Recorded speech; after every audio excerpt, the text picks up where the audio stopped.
Hey, what's going on, my beautiful people? This is Certified Life and Relationship Coach, Coach Court.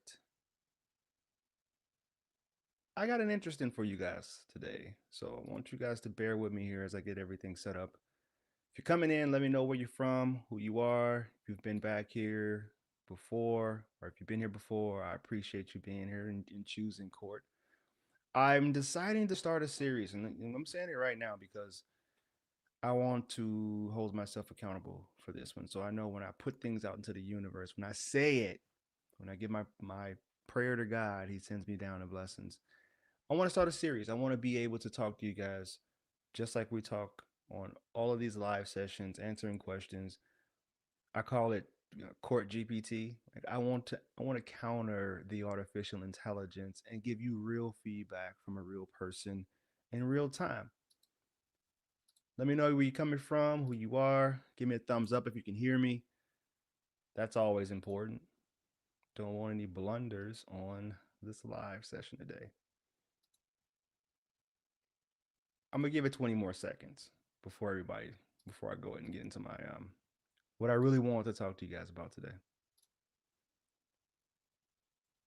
Just gotta find my live feed here to make sure that I'm working. Move my can out the way. All right, guys. So today I want to talk to you guys about what avoidants actually experience when they face rejection.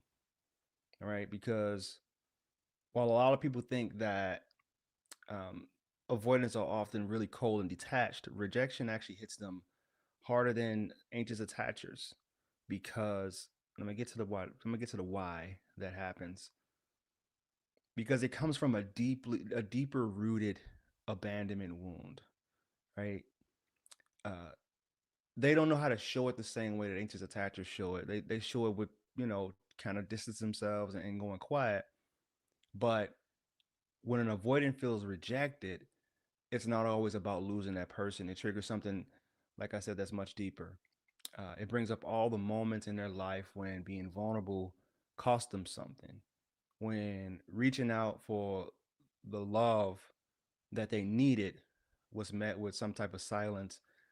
Just I was given a lecture, or I guess you could say a presentation recently, and I talked about that. You know, growing up in the community that I grew up in, we were taught to spare the rod, spoil the child, right? Which means if we spoil the child, or this kind of talks about whoopings too, but we're not even going to go there. When you coddle a child, in particular, what happens is you teach them. I guess for whatever reason, we thought that they'll be disobedient, they wouldn't respect us as much. But what really happens is the child ends up with this narrative that when I cry, no one's going to come to protect me. So what's the point of crying? Or when I have needs, there's no one there to meet the needs. We were taught to when you put your kid to bed, let's say your kid was colicky, right? Colicky meaning they struggle with self-regulation. They put in the comments if you guys know what colicky means. Like it's hard to explain. It's just a kid that cries a lot. If we continue to hold and coddle that kid, they will um, become spoiled. They will become entitled, I guess, or they won't. They wouldn't be know how to. They wouldn't know how to self-regulate. But it actually does the exact opposite. It causes the kid to cry more, and when the silence stops, they it's the active. I guess that's the beginning of that rejection wound. They learn what's the point of crying? No one's going to come help. No one's going to come change my diaper. No one's going to come check and see if I'm hungry. So why bother? You guys know that attachment styles are formed within the first 3 years of life, from what I've seen. So it triggers that wound in relationships as well. So when they have those moments that kind of gives them flashbacks. I was talking to a lady today about something I learned about women in particular. I was listening to I was actually talking to a therapist about this many years ago, and she said that the reason why women have different abilities to have stronger memories than men is because they always remember how a particular moment made them feel. It's not about the details, but that feeling in their gut. It really does something to them. You guys are coming in. Appreciate you guys for being here. Let me know where you're coming from. Drop a comment, put a one in the chat, say, hey, this is valuable content. Keep pushing it out. I appreciate you, Coach Court. I appreciate you too. From Sweden again. Hey, Cinderella. All right, so back to it. Um, for them, when they reached out for love or support from someone, it was met with some type of silence. So when you start to do that in your relationship, telling you things will change. When you reactivate, and I'm not saying be gamey here.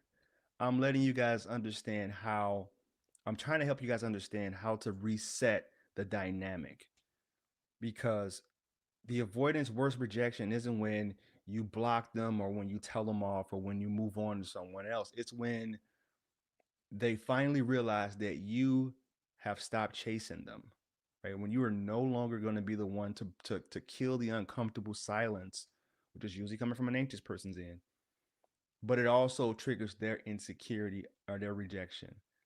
It's terrifying to them, and I've been told this before. And whenever people reach out to me that are dismissive avoidance, it's not because they say, I'm just ready to get my life together.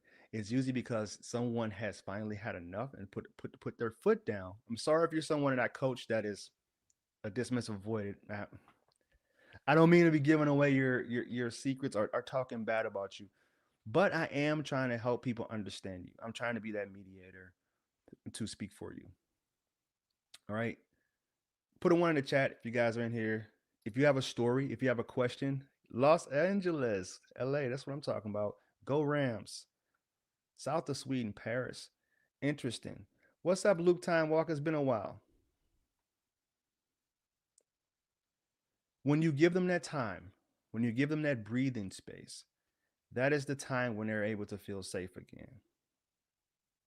I know it sounds counterproductive, but it really is. And I don't know how many times I've told someone or advised someone, I can't tell anyone anything, I can advise that I advised someone when I saw their text exchange and I saw that the person was coming on really anxious, and I said, how about we take 2 days off? How about we let this conversation breathe? Because if I started to see, you can literally see the deactivation happening in the text message. This is why I advise don't text so much. If you can get them on a call, if you can see them in person, I prefer that because the walls and gets let down when you're around them. But when it comes to overly texting, I can see the patterns. I can see when they start to dissociate. I can see when they start to detach. Right. And when you go through a breakup, it's no different. You have to give them that silence. You have to give them that time to really reflect on you not being there anymore. Who's got some stories? Cinderella. My avoidant first year was in an orphanage, left by teen mom. After that, adopted by a pretty emotionally unavailable foster parents. The origin stories. I'm a huge movie person. I love just watching the story arc, understanding the story arc, the origin story, the comeback story, all those different type of movie architects. And I worked with children that were at risk youth for 15 years, so I understand my avoidant. Okay, oh, you're the person you were with for 15 years. I started a business working with kids who were considered at risk, if you want to call it that. And I've seen those origin stories. I've seen in my adulthood working with clients, I've seen the people who were sent off to boarding schools. I've seen the type of traumas and attachment styles that caused that. I've seen people who came from adoptions, orphanages, all those different stories. And it makes so much sense to me. There is a book by Oprah Winfrey. I think I talked about this before on a live session called What Happened to You. And I don't know how you guys feel about Oprah Winfrey. I thought this book was great because it's actually her having a conversation with her therapist about the things that happened to her. You know, I live in Wisconsin, and apparently she lived down, 45 minutes south of me, and she was raised by her grandmother. Don't quote me here. I could be wrong.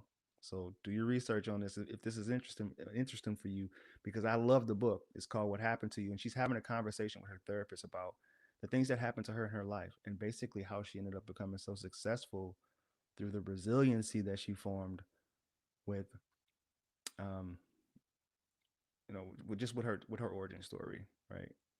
I'm really messed up with the whole thing, the person plus attachment topic. So long time. Yeah, what haven't you reached out to me in a while, Luke? Talk to me, brother. Okay, so your avoidant person had lived in an orphanage, left by his or her teen mom, adopted to emotionally unavailable foster parents. I've seen the foster care system do some really good things and provide some really safe and nurturing environments. And usually when I see that happens is it happens now. This is just my life experience. This isn't advice or just this isn't law. Usually the environments that I see are more conducive to them having a more secure attachment style would be when it's a household where people already had kids and they're able to just bring in these extra kids and treat them almost the same as their own kids.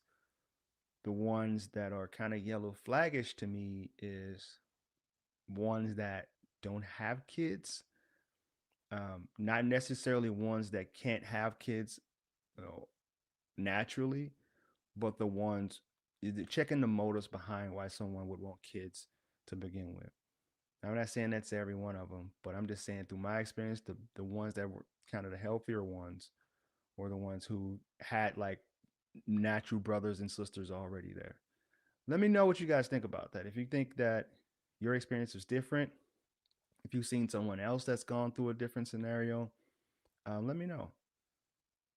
8 minutes late, but here from Australia. I've been getting, I was thinking that it was like spam. I've been getting a ton of people coming from Australia because I haven't had a whole lot of individuals book calls lately from Australia. So I'm like, is this just spam or yeah? But interesting. You're a real human being. It's good to see you. If you have a story for me, I'm going to close this thing out within the next 5 minutes or so. So if you guys have anything that you feel would be useful to the community, any question that you may have about attachment style theory, if you're just coming in and you're 8 minutes late, what I said was, right, I'm going to recap for you guys. The avoidance worst rejection isn't when you block them or when you move on. It's when you stop chasing them, right? When you stop giving them that relief in that silence. I wrote it down here. Right, rejection hits the avoidant harder than almost anyone because their abandonment wounds come from a different source, and they don't know how to like it shows up differently, right? So for anxious attachers, for a fact when that wound is activated and someone stuck their finger in it. But for avoiding, you don't know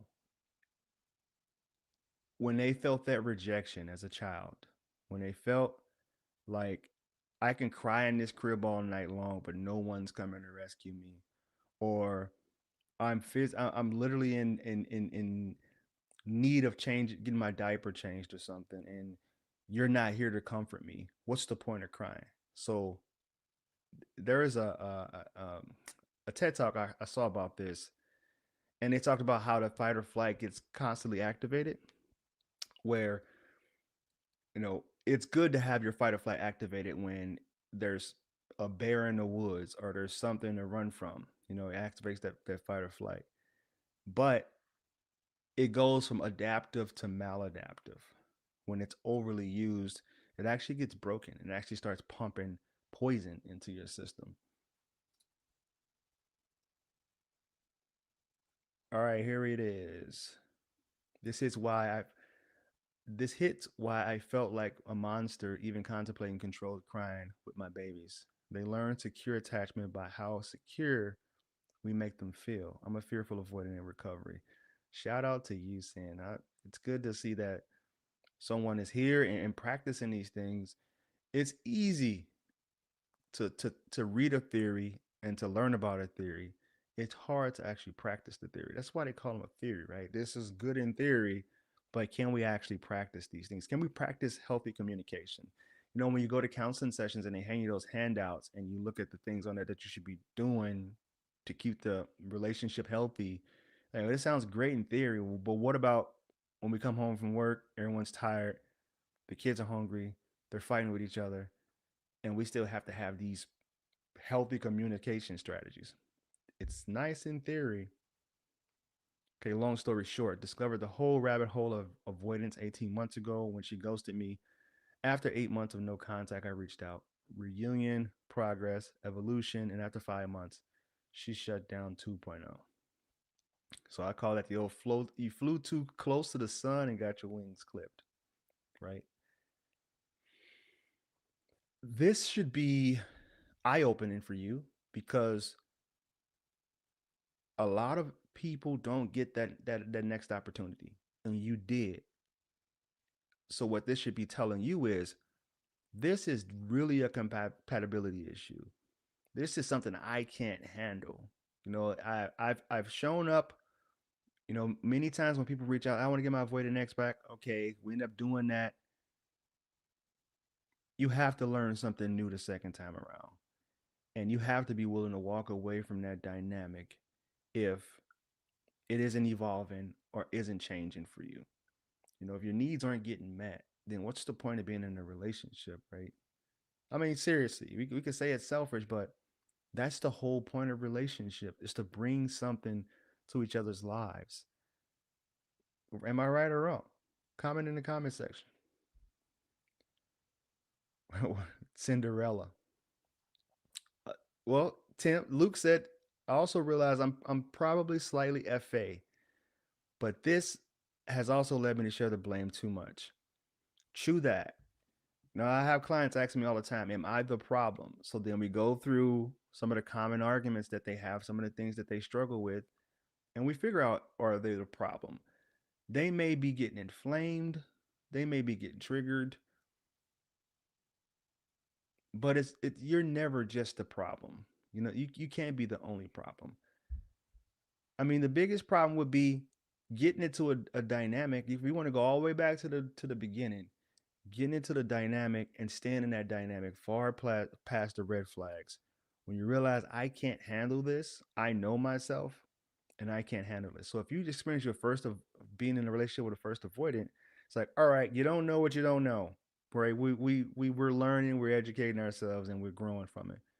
But if you continuously get into these dynamics, and you feel like you just have to fix the person or you have to heal them, then that's a whole nother problem. That might be a little bit of savior complex, right? It's so hurtful when you realize it was no sign of avoidance in the beginning. It's brutal. Yeah, and there can be a good degree of mirroring and masking that happens in the beginning. That's why I say 90-day rule. I have videos talking about the 90-day rule. I'm a firm believer in the 90-day rule because I don't think people can hold that mask on or hide that identity for longer than the first 90 days. You usually see the biggest red flags within those that period. I think about employments when people say, "Oh yeah, I'm proficient in Microsoft Words. Oh yeah, I'm good at AI. I can come up with a whole whatever off of AI. I put a lot of hours in it." And then you get them in there, and in 60 days, you're like, this person hasn't even touched a Microsoft Word or doesn't even have the app on his phone. So he must have lied on his application. I have 5 kids. It's challenging trying to give each time a long time with me as much as possible. It's important. I am a healing AP. Anxious, preoccupied. Unite. Hello. It's nice to meet you. 100% right. I just walked away from mine. Daniel, it's good to see you. Guys, I'm out of here. Thank you, guys. 20 minutes. All right. Last one, Sin. I'm going to read this last one. All right. I deep dove to learn all I could, including the attachment issues we have, the emotional dysregulation. So I got to work for my kids. Facing the dismissive avoidant was detrimental in my healing. Yes, I don't think it was detrimental. I think it actually shows you.